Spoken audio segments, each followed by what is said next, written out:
자, 이번엔 14번 문제. 시간이 생각보다 많이 지났어. 자, 가자. 밑줄 침투 부분에 주목해서 키역부터 미음까지를 탐구해 보십시다 라고 되어 있어요. 왜? 지금 시간 몇 시? 아, 거기서 안 보여서? 자, 지금 보시면 문제의 의도가, 그치? 어제 춥더라, 본 적었었다, 자, 잤네 같은. 자, 이 문제 근본적인 어떤 우리가 기억해야 될 문법 이론은 시간 표현과 관련된 이론이야. 그리고 요 챕터도 앞에 거 우리가 방금 했던 그 녀석만큼은 아니지만 간단하게 몇 가지 점검하고 갈 거고, 참고로 요 챕터 너희들 이거야말로 너희들 최근에 시험 봤던 내용일걸? 그렇지 않니? 과거 시제, 현재 시제, 미래 시제 이런 거 보지 않았어? 응. 자, 시간 표현의 기준으로 봤을 때 먼저 시간을 표현하는 시제라는 개념과 상이라는 개념이 존재한다. 이거 너희 1학기 시험 내용이었던 거 맞지? 아, 맞다. 뭐 서울고는 특이하게 아니었지. 그쵸. 서울고는 여기 이 부분 넘어갔다며. 됐어요. 너희들이 그랬잖아, 지난주에. 이 부분 수업 아예 안 했다고, 문법. 지난주에. 맞지? 지난주면 지지난주였나? 아무튼 뭐 최근이었어요. 너희들이 그 얘기를 했던 기억이 나네. 뭔가 넘어갔다고 한 건 기억이 나요. 중학교 때. 자, 아무튼 간에 이거 나중에 따져보면 되지 뭐. 자, 아무튼 시제라고 하는 거는 우리가 알고 있는 과거, 현재, 미래 시제를 말하는 것이고, 상이라고 하는 거는 진행상과 완료상. 그래서 현재 진행 중이면은 뭐뭐 하고 있다. 그 다음에 완료상이면 해버렸다 같은 표현들을 쓰는 것들을 알고 있을 거야. 자, 근데 여기도 원래 제대로 공부하자면 뭐 바라시, 사건시와 같은 어떤 표현법들을 정리해야 되지만 그런 건 잠깐 차치해 놓고 문제 풀 때 필요한 기술만 살짝 점검만 해볼게. 자, 과거 시제를 만드는 방법은 뭐가 있지? 과거 시제를 만드는 방법. 우리 문장에서 과거 시제를 만드는 방법. 가장 기본적인 게 at이랑 어시인 건 알고 있을 거야, 그치? 작다를 at다로 하면 우리는 그걸 과거 시제라고 불러. 그쵸? 근데 이 at이 등장했다고 해서 반드시 과거일까? 또 그건 아니게 골 때리는 거야. 대표적인 케이스가 그는 잘생겼다 같은 녀석들이지. 그는 잘생겼다. 과거야, 현재야, 미래야. 잘생기고 현재 잘생긴 거잖아. 현재 시제예요. 맞아요. 두 번째, 오늘 하루 종일 롤하느라 시간 다 보냈어. 오늘 잠은 다 잤다. 숙제해야 되는데. 그럼 다음은 다 잤다는? 아직 안 자는 거잖아. 미래 시제야. 그렇지. 그러니까 왔다가 등장하면 과거 이렇게 그런 식으로 외우는 바보짓은 하지 말라고요. 오케이? 과거 시제를 만드는 방법 중에 대표적인 at이 있는데 이 녀석은 상황에 따라 현재 혹은 미래로 쓰일 수도 있다. 이렇게 기억하실 것. 두 번째, 이걸 집어넣는 방법도 있죠. asot 그 다음에 asot. 그러면 참고로 이 앞에 있는 녀석이랑 뒤에 있는 녀석이랑 차이점은 뭐지? 얘랑 얘의 차이점은 뭐야? 저 오른쪽 과거에 나이스. 단절 잘 공부해놨네. 그치? 단절된 과거를 의미할 때 그녀는 예뻤다 뭐? 한개 과거. 옛날에 예뻤어. 지금은? 몰라요. 몰라. 어떻게 알아? 설명한 적이 없잖아. 근데 그녀는 예뻤었다는? 과거에는 예뻤던 거 확실해. 현재는 안 예쁜 게 확실해. 근데 잘생겼다는 현재라고 하시는데 예쁘다는 거. 예쁘다가 과거 현재 예쁘다 예뻤다 예쁠 것이다 이렇게 바꾸는 거니까. 잘생기다 현재야. 잘생기다도 현재인데 잘생겼다도 현재지. 뭐 잘생기다 이렇게 나왔어. 그러니까 지금 봐봐. 선생님이 이렇게 지나가고 있는데 와 잘생겼다 이랬어. 그럼 이게 과거야? 순간 지나친 사이에 늙어버리거나 뭐 그렇게 한 게 아니잖아. 와 잘생겼다 이거 현재예요. 그쵸? 그렇게 표현합니다. 아무튼 이건 단절된 과거를 쓸 때 또 과거를 만드는 것도 이것도 있지. 더. 이건 언제 쓰는 거야? 따라. 처럼 뭐 할 때 쓰는 거야? 해상. 해상. 그렇죠. 다 알고 있는 거네. 해상.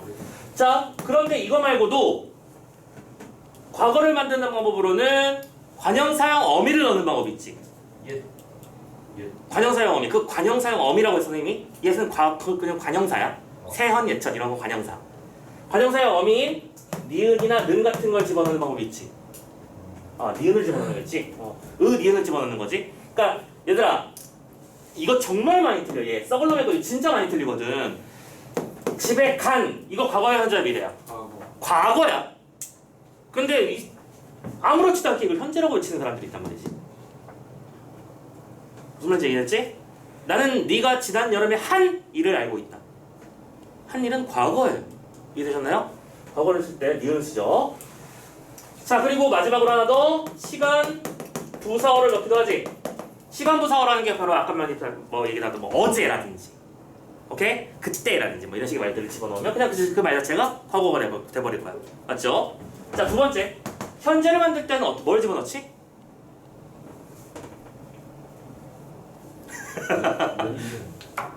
현재를 만들 때. 하는 아니, 얘들아. 지금 니은을 썼을 때 예를 들어 이런 거지. 집에 간 사실을 말했느냐 했을 때 요때 가다의 이 녀석은 뭐다? 과거다. 근데 나 지금 집에 간다 할 때 얘는 뭐예요? 현재지. 이때 이 니은이랑 이 니은이 같은 거야? 아닙니다. 얘는 관형사용어이라고 부르는 녀석이고 얘는 선어 말음이 시제 선어 말음이지. 기능이 다른 아이야. 그래서 그때 니은이랑 요 니은은 같은 걸 써왔지만 다른 얘기하는 거야. 혹은 아무것도 앞부분 쓴 것도 현재지. 동사일 때, 형용사일 때. 맞죠? 예쁘다. 이게 현재잖아. 맞죠? 괜찮은 거 맞지 다들? 가다. 오케이? 가다. 하고 있어. 하고 있다. 뭐 하고 있다. 그것도 마찬가지고. 오케이. 대표적인 그냥 몇 가지 케이스만 확인해 보는 거야. 그리고 현재를 만들어주는 대표적인 표현들은 이제 관형사용이라는 니는 내가 집에 가는데, 그렇지? 이런 식으로 표현 쓸 수 있고, 그때도 시간, 부사어, 예를 들어 지금, 현재 이런 식의 말들 집어넣으면 돼요. 마지막 세 번째, 시간이 많이 늦어서 빨리 가자. 세 번째는 get 같은 녀석이 있지. 근데 문제는 이 썩을 놈의 get이 시험에 또 엄청 잘 나오지. 왜?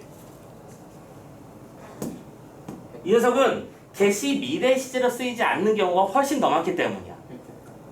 그런 식으로 의지, 가능성, 추측, 선언 같은 다양한 상황 속에서 쓰이기 때문이고, 좀 급진적으로 말을 해보자면 우리말에는 미래 시제가 없다고 말해도 이상하지 않을 만큼 get이 미래로 순수하게 쓰는 경우는 잘 없어. 오케이? 야, 이번엔 내가 해야겠다. 이게 미래냐고. 이건 의지지. 그치? 지금부터 교장 선생님 말씀이 있으시겠습니다. 이거는 안내해주는 경우지. 물론 미래는 맞지만 안내해주는 기능이 맞지? 야, 그건 애도하겠다. 그 get도 그게 미래야? 가능성을 말하는 거잖아. 그런 식의 개념을 합니다. 지금 거기 비 오겠다. 추측한 거잖아. 무슨 말인지 알겠나? 그런 get의 특수용법이 있고, 그 다음에 리을을 집어넣으면 집에 갈 이런 식으로 어미를 써서 집어넣을 수도 있고, 당연히 시간 부사어 써서 미래를 만드는 방법도 있고요. 내일, 앞으로 이런 식으로 만들어 집어넣으면 되겠지. 그치? 이 정도만 빠르게 한번 정리를 해봤어. 참고로 이 문제 자체가 그냥 그거야. 그치? 여기 있는 양상들을 다 정리할 수 있는가를 따져보는 건데, 그래서 문제가 너무나 쉬운 건 1번 봐봐. 그는 어제 고향을 떠났다. 이 어제는 뭐지? 시간 부사어야. 맞나? 그러니까 이 녀석은 시간 부사어로 뭘 나타내는 거야? 과거를 나타내는 거 맞지? 1번 설명 오케이. 2번 축 덜어서 더를 쓰면 뭘 하는 거라고? 과거를 회상하는 것. 2번 설명 맞죠? 3번 친구와 함께 본 영화는, 본에서 이 니은은 아까도 말씀드렸지만 뭐라고요? 과거입니다. 현재 아니라고요? 오케이? 착각하시면 안 됩니다. 3번 찍어서 틀리지 마시고. 4번 리을, 나무가 적었었다 라고 하는 거는 현재는 적지 않다는 뜻인 거잖아. 이걸 우리가 뭐라고 불렀었지 아까? 단절된 과거라고 불렀어. 근데 얘는 뭐라고 했어? 현재까지 지속되는 과거라고 말했네. 땡! 틀렸지. 오케이? 마지막 5번 잠은 다 잤네. 이거 아까 설명했던 그 아덧의 미래 형법이지. 그치? 잠은 다 잤네는 앞으로 벌어지지 않은 사건을 말하는 것이니까 미래 시제를 말하는 것이다. 이렇게 보시면 될 겁니다. 되셨나요? 자, 오케이. 여기까지 해서 14번 문제까지 또 초로록 풀어봤고요. 네. 알겠다. 자, 15번을 건너뛸게요. 15번을 건너뛰고 그 뒤에 이어서 16번부터 20번 세트 좀 보도록 합시다. 이거 배경지식 하는데도 되게 중요한 역할을 해주는 질문이라서 좀 봐야 될 것 같아. 자, 16번부터 20번 문제 세트 가보도록 합시다. 1부터 20. 자, 일단은 이렇게 독서 지문을 만나면 선생님이 항상 문제부터 먼저 보라고, 지금 몇 번째 얘기하는지 모르겠습니다. 그죠? 문제 먼저 보고 무슨 일이 벌어질지 예측 한번 해봅시다. 16번, 윗글의 내용으로 적절하지 않은 것. 지금 1번부터 5번까지 전부 다 은행은 이라는 얘기하고 있는 거 보이시죠? 오케이? 은행이라고 하는 것에 관련된 사회지문으로구나 바로 눈치챘고요. 여기서 은행은 은행의 입장에서 은행의 예금 창조는 은행의 대차 대조 표에는 은행에서 수성된 자금이 이런 식의 말들 나와 있는데 그럼 이거는 자금이라는 말이 반복됐고 다음에 예금과 예금 창조와 같은 말들이 나와 있어. 은행에서는 어떻게 예금 시스템이 만들어지고 그 예금을 어떻게 불러서 자금을 창조하고 것과 관련된 그런 지식들을 설명하는 지문이겠구나 라고 예측하는데 까지만 봐도 충분히 성공했습니다. 성공했어. 넘어가. 17번 윗글을 읽은 학생이 기억에 대해서 정리를 해봤어. 이건 그냥 일치불일치 아닌가? 그치? 자 참고로 기억이 뭔지는 빨리 보고 와야 돼요. 기억은 앞쪽에 한 줄 금생호자 했던 일이라고 하는 것이 뭔지를 정리하는 거니까 지문 속에 판단의 근거들이 있을 거야. 지워버리면 될 거고. 18번 윗글을 바탕으로 니은의 이유를 추론하라. 니은이 어딘지 빨리 보고 와. 뭐뭐 하는 것은 아니다 라는 말 나와 있네. 그러면 이때 이 녀석의 근거는 당연히 근처 어딘가에 있겠지. 문장의 구성에 따라 앞에서 설명한 것을 토대로 설명한 것일 수도 있고 여기서 설명한 내용을 뒤에서 보충할 수도 있고. 자 중요한 건 니은을 읽을 때 이 부분에서 원인을 파악하는 문제가 나왔다는 사실을 기억하고 있느냐 아니면 그냥 그러려니 하고 있느냐의 차이점이라는 거야. 그 사소한 차이가 명품을 만드는 거야 얘들아. 알겠지? 자 그 다음에 19번 A를 참고해서 보기를 이해해보자. 지금 당장 할 수 있는 일은 없을 것 같은데 지금 일단 보면 2019년 땡땡은행의 자산이 얼마인데 자산은 모두 대출로. 그러면 자산과 대출 같은 단어가 나오는 부분에서 이 녀석을 활용하는 문제가 등장했겠구나 생각하시면 되겠죠. 마지막 20번은 어휘 문제니까 굳이 길게 설명하지 않고 넘어가겠습니다. 오케이? 자 이제 어느 정도 최소한 이 정도 봤으면 두세 지문 정도 본 챕터 상태니까 처음보다는 많이 나아졌을 거라고 생각하고 속도를 좀 올려가지고 팡팡 치고 나갈 테니까 잘 따라와 주세요. 오케이? 자 무슨 일을 해야 되는지 봤고 무슨 지문의 내용이 예상되는지 확인했습니다. 1문단부터 이제 본격적으로 한번 읽어보자. 자 역사적으로 은행의 첫 장을 연 것은 금세공업자들이었다. 자 이거 봐봐. 지금 보면 중심 단어 은행 나왔고 은행은 어디로부터 출발했다는 얘기야? 세공업자로부터 출발했다. 이 두 개의 단어를 우리는 분명히 선택지에서 확인을 해놨었지. 그리고 이런 것들이 우리에게 뭘 만든다? 안정감을 준다. 내가 알고 있는 단어가 딱 등장하는 건 상당히 안정감을 주는 거야. 오케이? 자 아무튼 금을 스스로 보관하기 어렵다고 생각하는 사람들은 마치 금을 집에서 이제 뭐 금고에다가 아무리 보관한다고 해도 심지어 금고까지 뜯어가는 세상인데 쉽지가 않잖아. 그래서 사람들은 금고를 가진 금생업자에게 금을 맡기고 대신 보관증을 받은 거지. 사람들은 물건을 거래할 때 금보다는 그 보관증 자체를 주고받는 것이 훨씬 편리하다는 것을 알게 되면서 이 보관증을 오늘날의 지폐나 수표처럼 사용하게 되었어. 오케이 성리. 금생업자가 금을 보관하는 대신 그 보관증을 주었고 그 보관증을 거래의 수단으로 사용하는 것이 너무나 편해. 왜? 금을 안 꺼내와도 되니까.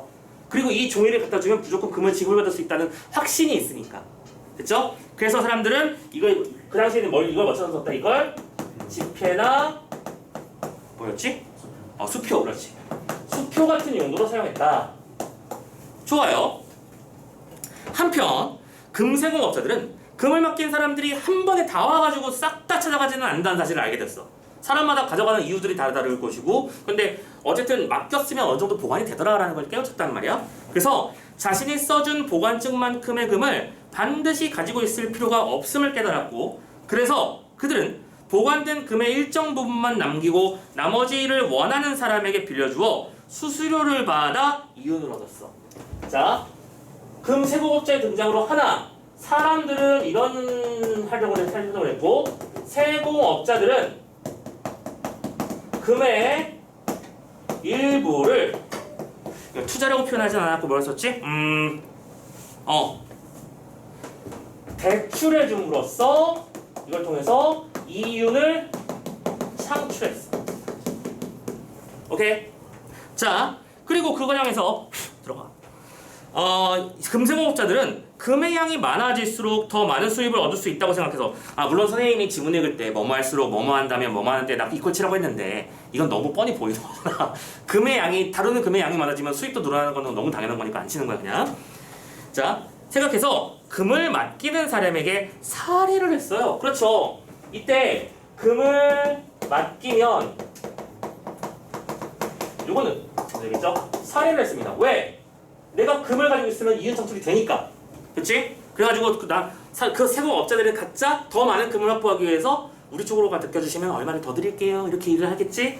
그 결과 금 세공업자가 사례를 했었고 금 세공업자가 했던 일은 결국 오늘날의 은행이 하는 일과 크게 다르지 않은 거야. 이 두 가지를 통해서 보았을 때 이게 바로 기업의 내용인데요. 은행하고 금 세공업자 하는 일은 유사하다. 됐지? 자, 한 문단 읽었습니다. 지금 어디 보자. 17번 문제 풀어가 보자고. 문제 너무나 쉬운 거. 17번 문제 판단해 둔 거는 벌써 다 나온 셈이 아니야? 그지? 자, 1번부터 가보자. 금 세공업자가 다른 사람의 금을 맡아주는 것처럼 은행은 고객의 돈을 보관해주는 게 근본적인 기능이야. 맞지? 참고로 근본적으로 여러분들 법에 의해서 우리 돈의 얼마까지는 국가가 보증하는 거 알고 있나요? 예금액의 얼마까지 보증하는지 알고 있나 다들?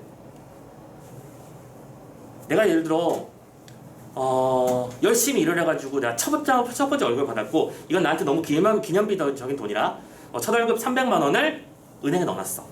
근데 갑자기 은행이 망했어. 그럼 그 300만 원은 날아가는 걸까? 아니에요. 누가 보증해준다고? 국가가 보증해줘요. 예금자 보호법이라는 게 있어. 그건 상식으로 알아도 참고로 그건 얼마까지? 얼마까지일 것 같아? 1,000만 원. 그거보단 세. 1,000만 원. 5천만 원. 5천만 원이야. 그럼 5천만 원이 넘으면 슬프게도 내가 예를 들어 그 은행에 6천만 원을 넣었는데 그 은행이 망했어. 그러면 5천만 원까지만 보장해줘. 선택은 자기 몫인 거야 얘들아. 알겠지? 이 은행 5천만 원, 저 은행 5천만 원 해도 거기까지 선생님 몰라. 선생님이 그렇게 큰 돈을 은행에 가만 냅둬본 적은 없어서. 근데 은행이 응. 사업이에요. 은행도 사업체입니다. 은행도 너무 기업이에요. 그 삼성 같은데 그럼요. 우리나라의 국책은행은 딱 한 군데밖에 없어. 한국에 한국은행. 그렇지. 한국은행은 무슨 기능을 하지? 돈 한국은행은 일반 사람들을 대상으로 돈을 입금하고 출금하는 기능 없지. 너 한국은행 계좌 있는 사람 없잖아.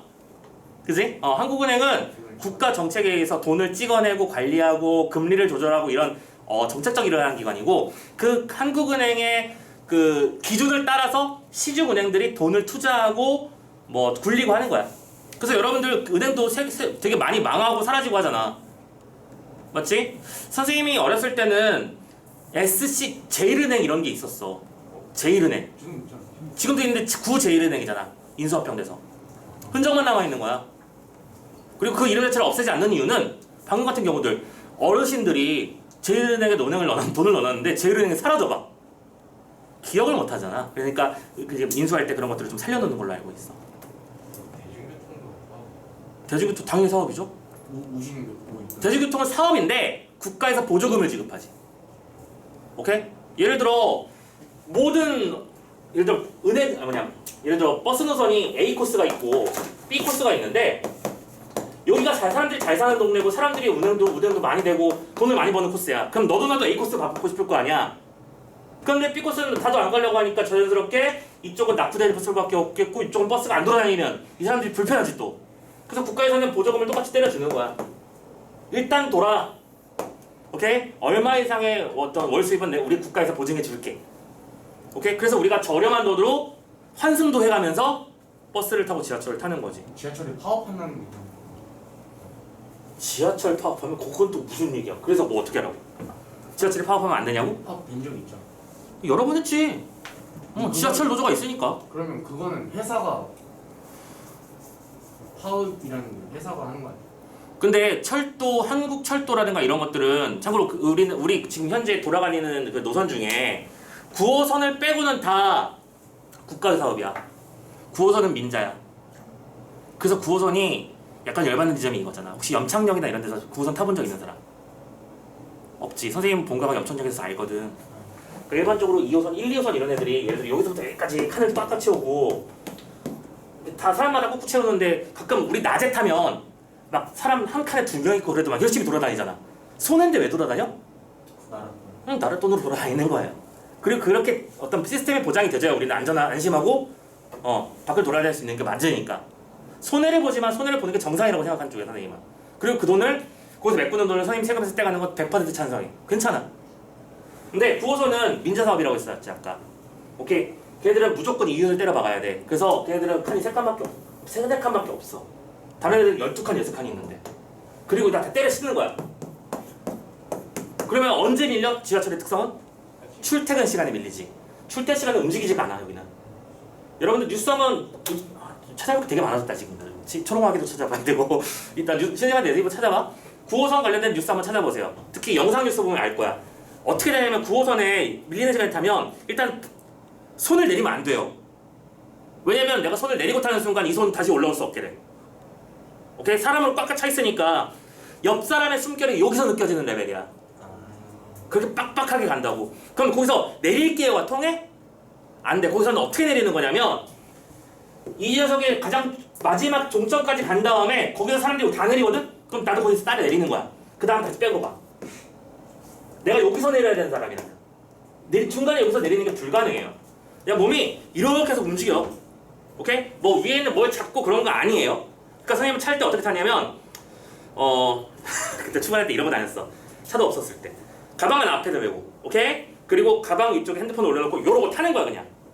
그리고 이렇게 보는 거지 핸드폰을. 그러고 타요. 지금도 그러고 있을걸요? 근데 이 차량을 왜 안 늘릴까요? 늘려주면 되잖아. 돈이 드니까. 신문당선도 본다. 신분당선도 선생님 정확하게 모르겠네. 신문당선 사면 더 비싸죠. 거기는 뭐 일단 비싸고요. 아무튼 국가가 운영하는 거랑 그 민간이 운영하는 거는 다른 거예요. 민간이 운영하는 쪽은 이제 국가에서 보조금을 지급하기 때문에 진행하는 거고요. 자, 어쨌든 간에 자꾸 좀 새는데 다시 돌아갑시다.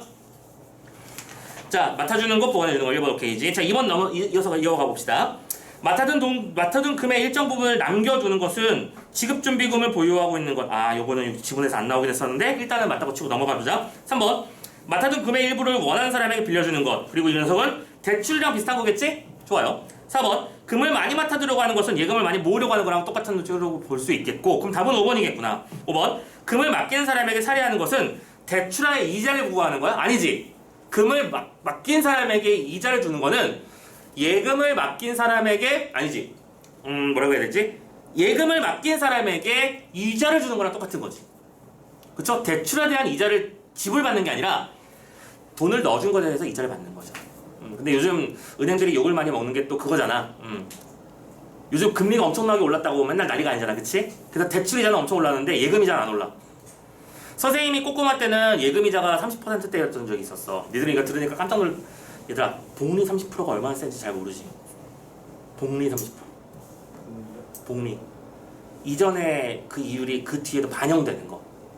그러니까 예를 들어 내가 1,000원을 입금해놨어. 30% 이율이라고 쳐보자. 이게 얼마 되는 거야? 1,300원이 됐어. 그러면 이 다음에 다시 또 30%가 붙으면 어떻게 되지? 1,300원에 30%면 390원이 붙을 때니까 1,690원이 붙겠지. 오케이? 그럼 이게 점점 기하급수적으로 커질 거 아니야. 이게 복리의 마술이라고 부르는 어떤 단어들이야.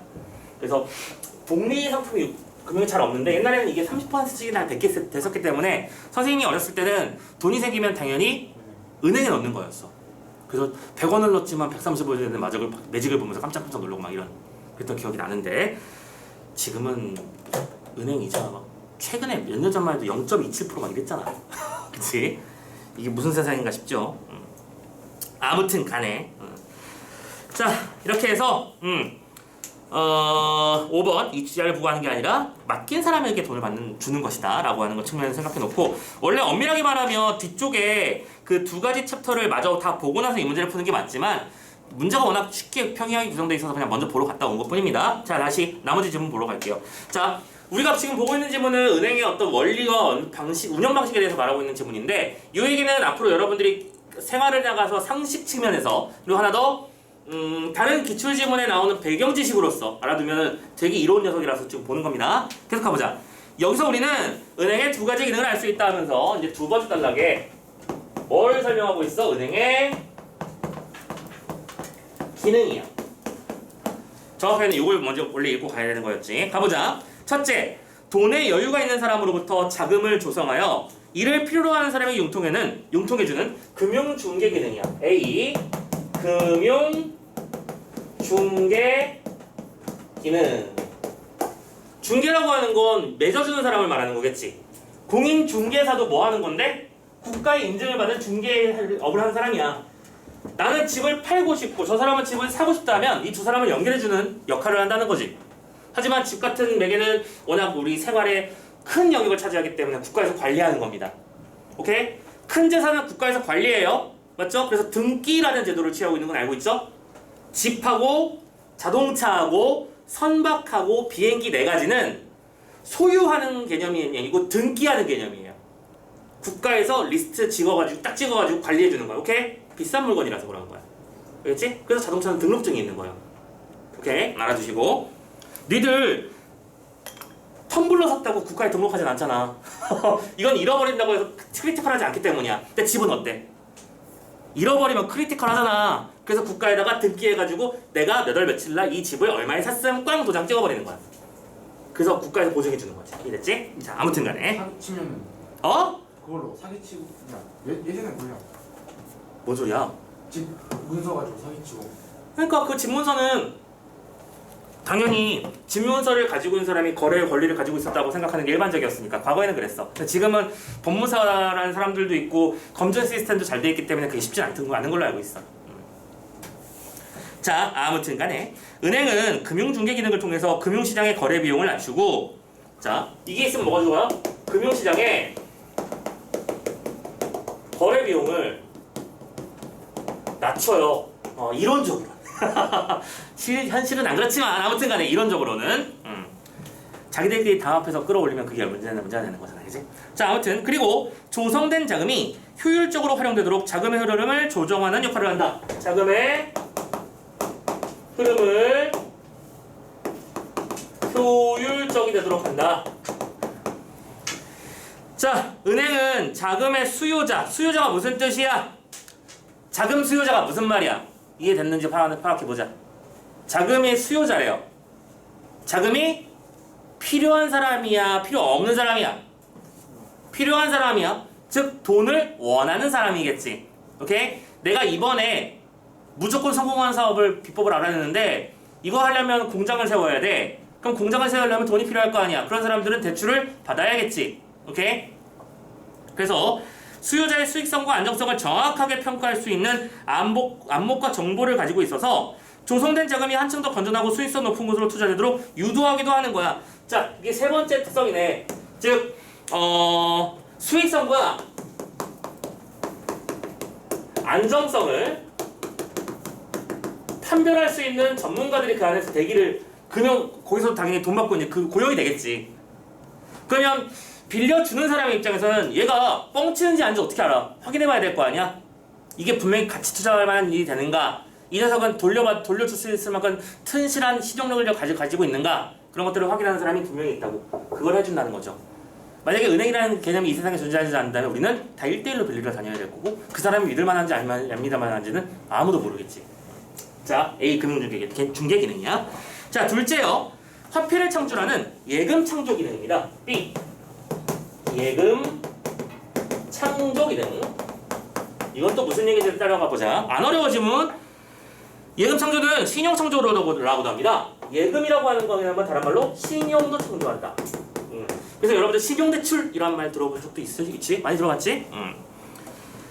다시 금세공업자의 경우를 살펴보자. 만약 금세공업자가 맡아놓은 금 전체를 그냥 가지고만 있다면 당연히 그 경제의 통화량은 변하지 않겠지. 바뀔 이유가 없어. 근데 당연히 금세공업자가 써준 모든 보관증에 기록된 금의 합은 그가 맡아놓은 금의 양과 같을 것이기 때문이야. 그런데 맡아놓은 금의 일부만 지급 준비용으로 보유하고 나머지는 다른 사람에게 대출을 해줄 경우 사정이 달라져. 왜?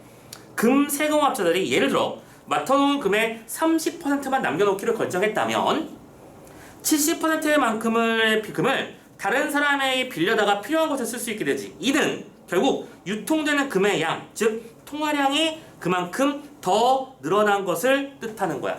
자, 무슨 얘기냐면 100%까지의 총 예금이 있는데 이 중에서 은행업자들이 30%를 킵하고 70%를 활용하기로 했다면 이때 70%는 새롭게 창출된 돈인 거지.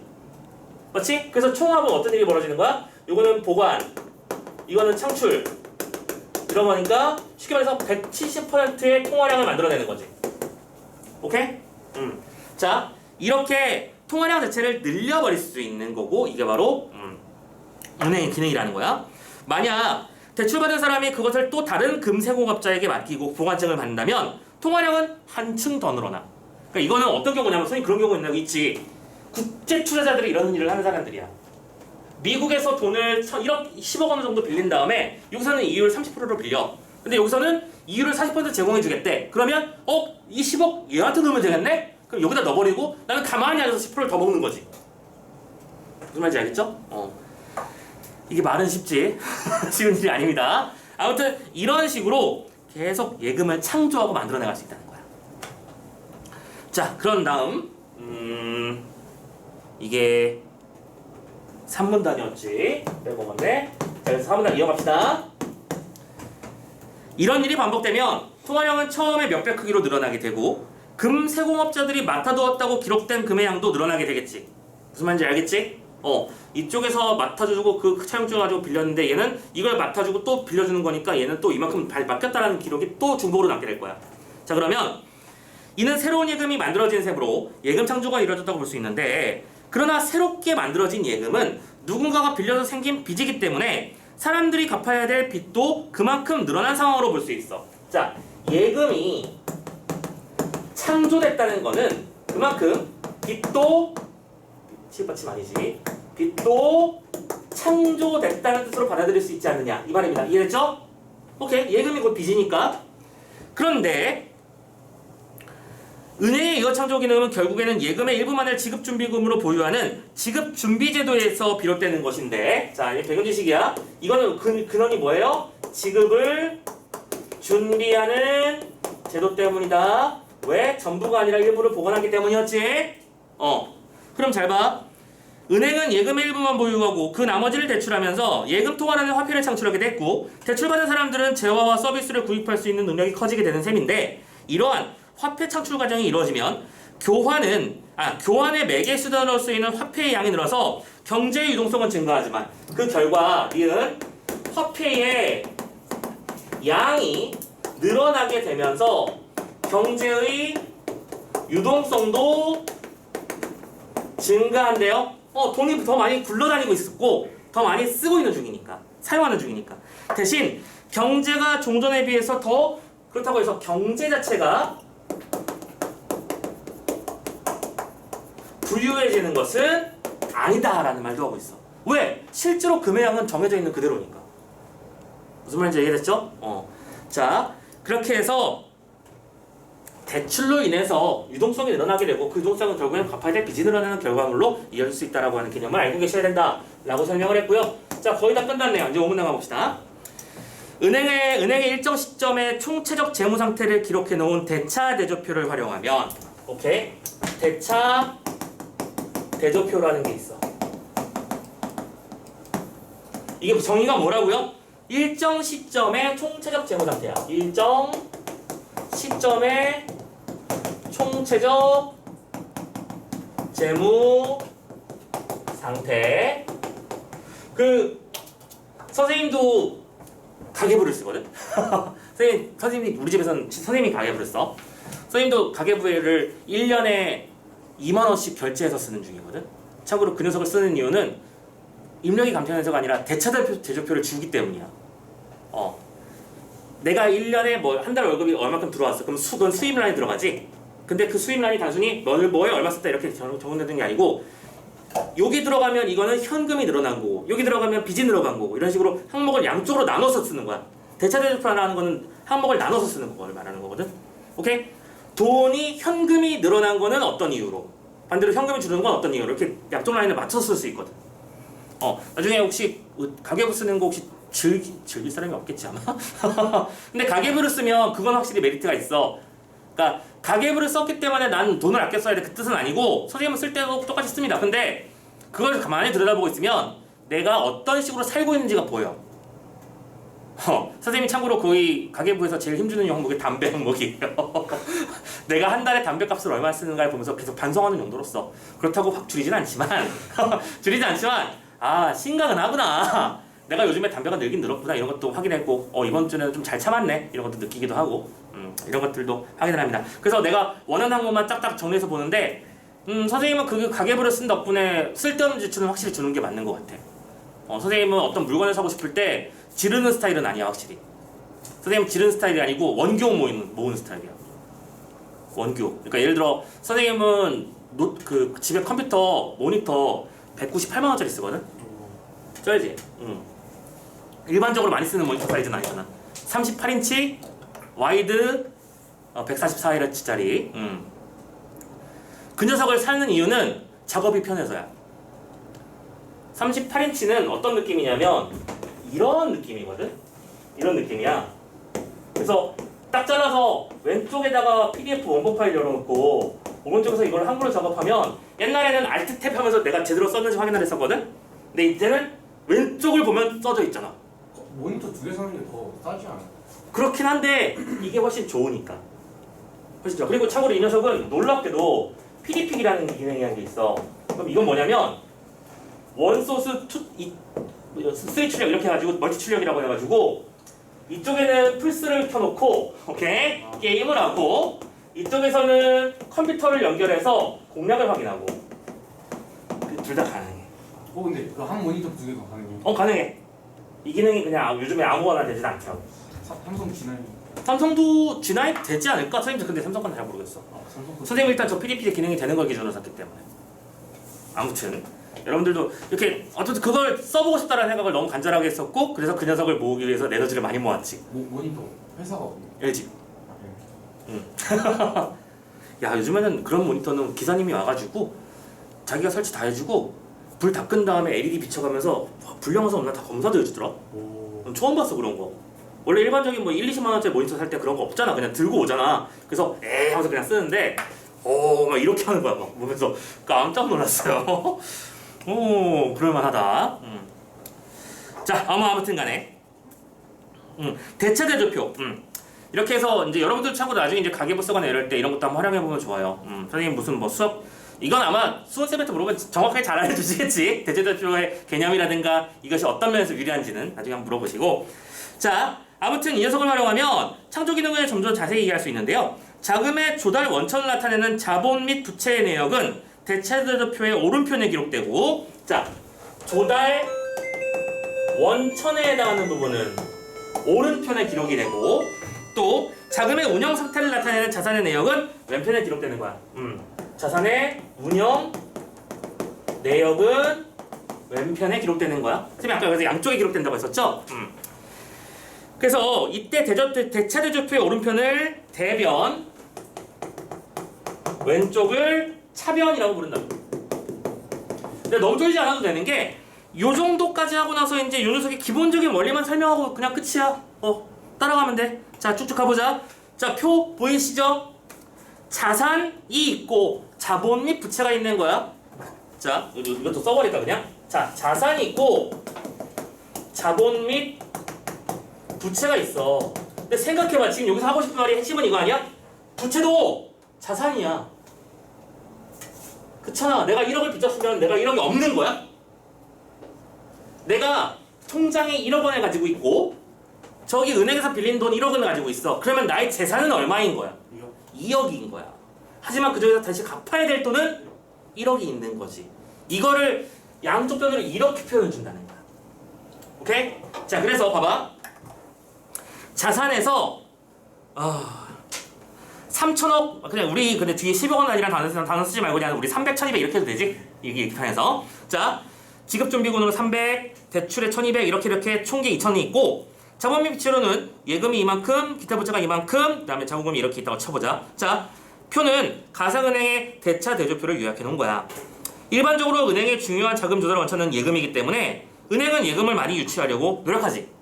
맞죠? 그래서 예금이나 뭐 적금 같은 상품 들면 왜 은행에서 그렇게 치약을 주고 달력을 주는데 그게 바로 이윤이니까. 그 돈이 있으면 더 많이 굴려먹을 수 있으니까 인 거야. 그래서 오른편을 보면 예금이 가장 큰 비중을 차지하고 있음을 알 수 있지. 맞지? 은행의 입장에서 예금은 언제든 요금이 요구가 있으면 지급해야 되는 부채의 성격과 같습니다. 맞나요? 은행이 빚진 거는 딴 사람한테 빌린 거잖아. 그러니까 빚이야 이건. 그래서 부채야.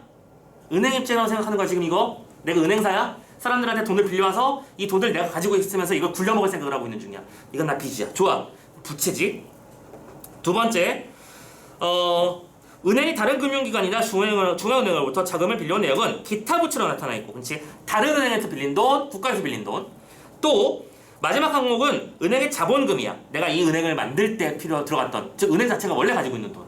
다 합해서 얼마? 2,000원. 이렇게 조성된 자금은 왼편에 나타나 있는 여러 가지 형태의 자산으로 운영되지. 이 은행은 예금액의 일정 부분을 지급 준비금으로 떼어놔. 즉 1,500원 중에서 300원을 떼어놨다. 아니지. 그냥 2,000원 중에 300원이라고 생각해보자. 어떻게? 그러면 300원을 떼어놓고 나머지 자금은 대출을 해주기도 하고 유가증권을 주기도 하고. 자 보소. 얘들아, 유가증권이 뭘 말하는 건지 알겠지? 가격이 표기되어 있는 증권, 거래용 용지. 그 뭐예요? 쉽게 말해 수표, 어음 뭐 이런 것들을 말하는 거야. 수표라는 게 그거 아니야. 수표에는 은행 이름이 찍혀있죠? 맞나요? 선생님은 집을 거래할 때만 유일하게 1억짜리 수표를 보거든. 선생님들도 막 사진 찍고 막 그래요. 분명히 저게 내 돈 맞는데 내가 만져본 적도 없는 돈 있잖아. 은행에서 자동으로 거래가 돼서 나는 그냥 가만히 있는데 은행이 가지고 있던 이 돈이 이렇게 쏙 해서 집을 산 그쪽으로 넘어갈 때 그 돈. 오케이? 그때 지금도 기억나는 게 그 국민은행장 지점장분 이름이 송승헌이었어. 그래가지고 지점장 송승헌 이래가지고 1억 딱 찍혀서 가지고 되게 신기하면서 만져봐도 돼요. 웃으면서 만지래. 그래서 신기하다면서 만져보고 내 건데. 아무튼 그랬던 기억이 나네요. 아무튼 그런 것들이 뭐다? 유가증권이야. 또 글밖에 여러 가지 자산을 보유하는 데 사용을 하고요. 이렇듯 은행의 지급준비제도와 대출을 통해서 예금 통화가 창출되고 있는 것이죠. 자, 뭐 어마무시한 거 안 했지? 그냥 요 항목을 설명해 준 것뿐이야, 그지? 됐어. 거의 다 왔어. 진짜 다 왔어. 끝. 마지막 단락. 자, 그렇다면 은행은 어떻게 이득을 얻을까? 그래서 이 은행이 이득을 얻는 방법에 대해서 설명하고 있어. 정말 기본적인 내용이죠. 가보자. 대체대표에서도 알 수 있듯이 은행은 주로 예금으로 자금을 조달한 다음 그 돈을 빌려주는 대출로 자금을 운영하는데, 통상 예금이자에 비해서 대출이자가 높기 때문에 양이자의 차이로 발생한 예대 금리차가 은행을 주는 수익원이야. 예대 금리차. 무슨 말이겠어? 예금한 것과 대출해주는 것 사이에는 금리차가 있는 거지. 저희 은행에 돈을 맡기시면 3% 드릴게요. 오케이, 좋아. 맡겨. 근데 저희한테 돈 빌리실 때는 4% 받겠습니다 하는 거야. 그러면 그 1%의 차이가 얘들의 이익이 되겠지. 무슨 말인지 알겠냐? 오케이. 그럼 사기치는 거냐고. 얘들도 은행 건물을 지어야 되고 관리를 해야 되고 시스템을 가지고 있어야 되며 월급 줘야 될 거 아니야. 그러니까 당연히 이득은 필요한 거지. 당연한 겁니다, 얘들아. 모든 상황에서는 이득이 필요해. 자, 대출이자가 더 높은 까닭은 차입자가 원금과 이자를 갚지 못하는 대출 손실이 일어날 수 있어서. 자, 이 중에서 대출이자가 더 높다라는 게 있대. 그리고 이유는 바로 못 갚는 사람도 생기기 때문인 거야. 나 파산이야. 이러면 열받을 거 아니야, 그지? 못 갚음, 나다, 돈 없음 이러면 열받잖아. 자, 그래서 차입자가 원금과 이자를 갚지 못하는 대출 손실이 일어날 수 있어서 차입자의 신용도에 맞춰서 위험 할증금을 부과하기 때문이야. 위험 할증금이야. 그래서 아마 이 선생님 수업을 듣는 요 많은 사람들 중에서 어떤 친구들은 그런 걱정 안 해도 되는 축복받은 집에서 자랐을 거고 잘하고 있을 거고, 어떤 사람들은 선생님처럼 대출 한번 받을 때마다 어디가 더 쌀까 고민하면서 여기저기 돌아다녀 보는 사람들이 있을 텐데, 근데 그때 보면 이제 알게 될 거야. 뭐 선생님은 똑같은 신용도인데 뭐 국민은행에서는 얼마까지 몇 %로 줄 수 있다, 하나은행에서는 얼마까지 몇 %로 줄 수 있다, 이렇게 다 달라요. 왜냐? 거기 아까 말씀드렸지, 수익성과 안정성을 발견하는 사람들이 별도로 있다고요. 그 사람들이 평가하는 나라는 정보야. 거기를 기준으로 하는 거지. 내가 그동안 세금을 얼마나 착실하게 냈나, 한 번도 안 밀렸나, 오케이? 대출은 잘 받아서 받은 적도 있고 쓴 적도 있는가, 이런 걸 따지는 거지. 그게 신용도라는 겁니다. 오케이? 자, 그래서 그런 거에 맞춰서 할증금을 부과하기 때문이고, 은행의 영업이익은 예대금리차로 발생한 수익에서 인력, 지점, 조직, IT 운필화를 유지하기 위한 경상 운영비를 청약하는 거지. 그래서 예대금리차로 인한 이윤 빼기 이름이 뭐였죠? 단어를 까먹었어. 경상운영비. 경상운영비를 뺀 게 이윤이야. 됐지? 아까 말씀드렸죠? 어떤 업체가 유지되려면 기반시설이 필요합니다. 오케이? 자, 그래서 은행은 대출 손실을 영업이익보다 적게 유지해야 당연히 안정적으로 이득을 얻을 수 있죠. 참고로 엊그제 저는 뉴스 들으니까 현재 올해 은행들이 기록적인 흑자를 기록하고 있답니다. 엄청난 이윤을 뽑아내고 있대요. 지금 금리가 많이 올랐잖아. 엄청나게 올랐지. 근데 우리 예금 금리는 많이 안 올랐어. 그만큼. 대출 금리는 겁내 올랐어. 그래서 문제가 되고 있어. 자, 그래서 국가에서도 지금 요즘 권고 사항이잖아. 적당히 해라해. 이러면서 지금 권고를 많이 때리고 있어. 그렇지만 그거를 개인 사업자가 알아서 하는 거를 함부로 손댈 수는 없겠지. 물론 정도는 있겠지만. 자, 만일 대출 손실이 영업이익을 넘어선다면 은행은 자본금까지 잠식당하게 되는 거고, 따라서 예금을 받아 대출을 하되 신용 위험을 적극적으로 관리해야 하는 것이 은행업의 본질이야라고 하면서 할만하지. 그냥 거의 뭐 기본적인 이론 깔아주는 거고, 여러분들 이거 그 경제 교과서나 이 정도에서 볼만한 레벨 아닌가? 사회탐구 교과서 쪽 라인에서, 그렇지? 통합사회 이 정도에서 볼까? 요즘 너희들 교과서 이름이 통합사회가 맞나 근데? 그리고 그 통합사회 안에 여러 가지 영역들이 다 들어가 있죠? 아무튼 간에 자, 나중에 여러분들 겪어보시면 아시겠지만 우리 1학년 때 배우는 통합사회와 통합과학 지식이 굉장히 중요한 역할을 합니다. 선생님 저 이과 갈 건데요. 그럼 문과의 정보들, 즉 통합사회 쪽 과목이 전혀 필요 없을까요? 물론 고3에 가서는 필요 없어요. 근데 고1이나 고2까지는 필요한 게 맞아요. 심지어 고3에서도 필요해질 겁니다. 예를 들어 논술까지 생각해봐야 하는 친구들 있잖아. 그 친구들의 입장에서는 그게 굉장히 욕이네. 알아두시고. 자, 그러면 16번부터 문제 마저 풀고 한번 쉬어봅시다. 자, 16번. 윗글의 내용으로 적절하지 않은 것 1번부터. 은행은 자금을 조성하여 필요한 사람에게 융통을 해주며 금융시장의 거래 비용을 낮춥니다. 틀린 말 있어? 금융시장의 거래 비용을 낮추고 그냥 있는 그대로잖아. 뭐 할 말이 없네. 2번. 은행의 입장에서 예금은 부채의 성격을 갖기 때문에 여기까지 맞지? 여기까지 맞지? 은행의 입장에서는 예금은 부채라고 아까 얘기했어. 그런데 그래서 대체대조표에 기타 부채로 기록돼? 아니죠. 예금은 예금 항목에 예금이라고 기록되잖아. 너무 쉬워서 할 말이 없지 않냐? 그지? 2번이 정답이야. 3번. 은행은 예금 창조는 예금의 일부만 보유하고 그 나머지를 대출해주는 과정에서 일어나지. 그쵸? 아까도 말씀드렸지만 이 지급 준비 제도로부터 비롯되는 것이다 라고 했었습니다. 벨이 너무 많아. 4번. 은행의 대체대조표에는 자금의 조달 원천을 나타내는 내역과 자금의 운영 상태를 나타내는 내역이 기록됩니다. 조달 원천과 운영 내역. 뭐 어려움? 마지막 5번. 은행은 조성된 자금이 수용자의 수익성과 안정성에 대한 정보를 바탕으로 건전한 곳에 투자하도록 유도한다. 수익성, 안정성. 여기 있다. 이게 바로 은행의 기능이었습니다. 그대로 나왔죠. 얘들아, 16번 문제는 이런 문제 일치불일치라고 불러. 일치불일치 문제는 쉬울 때는 이렇게 그냥 지문의 내용을 그대로 활용해. 하지만 이 정도 찾는 문제를 풀 때는 당연히 문제가 너무 쉬워서 아마 아무 표시도 안 하고 이게 답이지 하고 넘어갔을 텐데, 나중에 조금 어려운 문제 풀 때는 이거 근거 마킹하는 게 굉장히 큰 힘을 발휘한다 얘들아. 알겠지? 왜냐면 더 이상 똑같은 말을 안 하거든. 지문 속에서 봐봐. 예를 들어 이런 식이야. 화폐의 양이 올라가면 경제 유동성이 증가한다 라고 돼 있잖아. 그치? 그러면 이거를 지문 속에서 어떻게 풀냐면 선택지에서는 화폐의 양의 감소는 경제 유동성의 하락을 불러일으킨다. 이렇게 설명해 버린다고. 그러니까 요게 맞으면 그 뒤집은 반대 사례도 만든 거겠지. 이런 식으로 문제를 만든다는 거야. 알겠어? 그거 잘 기억해놔. 자, 17번 아까 풀었고요. 18번 넘어가 봅시다. 자, 니은의 이유를 추론해보자라고 돼 있고, 아까 니은이 여기 요거였지, 그치? 왜 이런 일이 벌어질까라고 한다면, 얘도 그냥 5번으로 가자 얘들아. 바로 5번 가자. 대출을 받은 사람들이 재화와 서비스를 구입할 수 있는 능력이 커진 만큼 그에 상하는 마음은 뭐도 늘기 때문이야? 빚도 늘어나기 때문이야. 봐봐 얘들아, 지금 요 녀석의 이유를 찾으라고 했으면 이 녀석 근거는 어디 있겠어? 여기 있겠잖아. 그리고 여기 있는 내용이 뭐였죠? 예금이 창조되는 것, 곧 빚도 창조되는 것이다 라고 했었잖아. 이 녀석의 근거는 얘지. 그러면 맞지? 예상대로 올라가죠. 자, 근거 찾기 5번 답 잡아주시면 되겠습니다. 19번 문제. 자, 적용해보는 문제입니다. 따져보도록 하자. 2019년 자산이 1,000억 원입니다. 자, 자산이 여기다 써보자. 1,000억 원이야. 이 자산은 모두 대출로 구성돼 있어.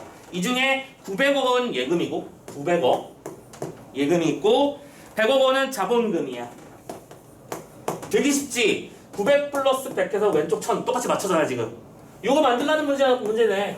오케이? 자, 그런 상태에서 이 은행의 예금금리는 평균 2%이고 대출금리는 평균 4%야. 즉 예금금리는 2%, 대출금리는 4%. 결국에 예대금리 차는 2%가 되겠네? 그리고 그 2%의 수익으로 이 은행은 굴러가겠네? 되시지? 땡땡은행은 예대 금리 차이에서 1,000억 원 곱하기 4% 빼기 9,000억 900억 원 곱하기 2%에 해당하는 22억 원의 수익이 발생했고 이때 22억 원의 수익이 발생했고 요거는 요주기 대신 12억 원은 경상운영비로 사용되었대요. 그럼 이 은행의 이득은 10억 원이겠지 뭘. 다시 자, 그 상태에서 판별만 해보자. 1번 이 은행의 영업이익은 예대 금리 차이에 의한 수익에서 경상운영비를 차감한 10억이겠구나. 맞지? 아까 두 개를 뺀 차이가 결과물이라고 했었으니까. 아 선생님이 이거 지난주인가 지지난주에 얘기 아니지 누차 얘기했어. 우리 지문 속에서 덧셈 뺄셈 곱셈 뺄 나눗셈이 나오면 그게 뭐다 곧? 출제요소다라고 했었죠? 사칙연산 나오면 하란 얘기일 거야. 여기서도 아까 뺀다며 그러면 실제로 빼는 문제가 나왔잖아. 그대로 적용하시면 돼요. 두 번째 수익은 22억 원으로 맞죠? 22억 원의 수익이 발생했다며. 주로 예금으로 자금을 조달하고 대출로 자금을 운용해서 발생한 것이겠지. 왜? 900억 원의 예금의 핵심이니까. 3번 은행의 대출금리가 평균 4%로 예금 금리보다 높은 것은 대출 손실에 대한 위험 할증금이 반영됐기 때문이겠지. 그 할증금의 차이가 그 두 개의 차이를 만든다고 했었으니까. 4번 대출 손실이 만약 12억 원이 발생했다면 자본금이 잠식되었을 거래. 맞죠? 여기서 12억의 손해를 봤다는 얘기는 이 은행은 2억의 손해를 봤을 것이고 그 2억은 어디서 깎여나가는 걸까? 여기서 깎이는 거겠지. 그걸 아까 지문 속에서 자본금의 잠식이라고 불렀습니다. 됐죠? 답은 5번. 만약 이 은행이 평균 2%인 예금금리를 올린다면 예금금리를 올린다고 했어. 이러면 지점 조직을 유지하기 위한 비용이 더 줄어서 수익이 늘어날까? 얘들아 경상운영비가 예금금리랑 밀접한 관계가 있는 거야? 아니지. 예금금리는 어디에 영향을 미치는 것뿐이야? 쉽게 말해서 은행의 입장에서는 대출금이야. 맞잖아. 은행의 입장에서 대출을 하는 데 쓰는 비용이야. 그럼 대출을 하는 데 쓰는 비용이니까 예금금리를 2%에서 3%로 예를 들어 올렸다면 이 은행은 이득이 많아질까 손해가 많아질까? 당연히 손해가 늘겠지.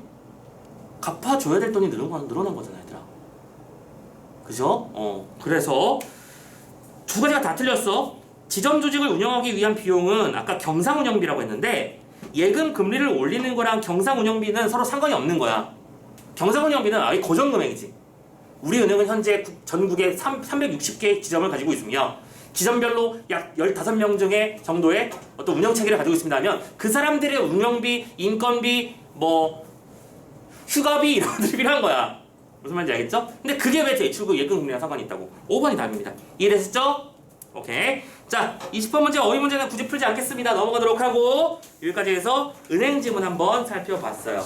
자, 지문은 참 쉬웠던 지문이지만 우리가 한번 알아두면 두고두고 쓰는 중요한 지문에 해당하는 거라서 한번 살펴봤으니까 자, 좀 쉬었다 갑시다.